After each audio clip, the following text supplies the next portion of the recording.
اعضای اتفاق نویسندگان تاجیکستان برنده جایزه به نام میرزا توسنزاده و جایزه به نام شاهین شاعر علی محمد مرادی در ناحیه امیر سعید علی حمدانی در جماعت دهات پنجرود دهه به نام سفر گدایی با نورسان جوانان واخوری نمود.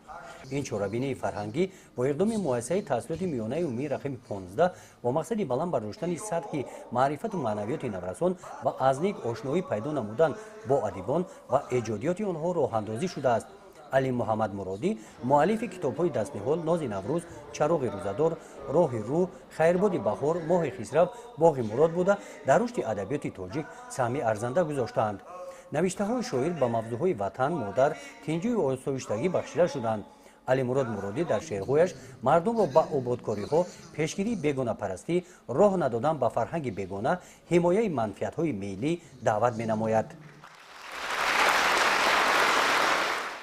واخوری با چنین شاعران که به طریق زنده صورت میگه خوانندگان با شاعران واخوری میگذارن از این تاثیرات خیلی زیاد میگیرن. چنین واخوری در مؤسسه ما مراتب‌های اول است که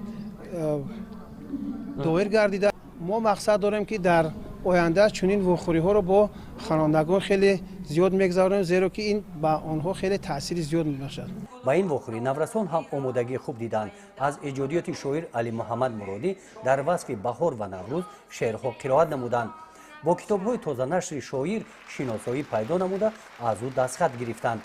در واخوری هنرمندان فیلارمونیای مردمی به نام آدینا هاشم شرکت ورزیده شعرهای علی محمد مرادی را خواندند. گزارش خواجه نظریف خدای نظر ظهورов از ناحیه میر سعید علی حمدانی برای برنامه اطلاعات نوید.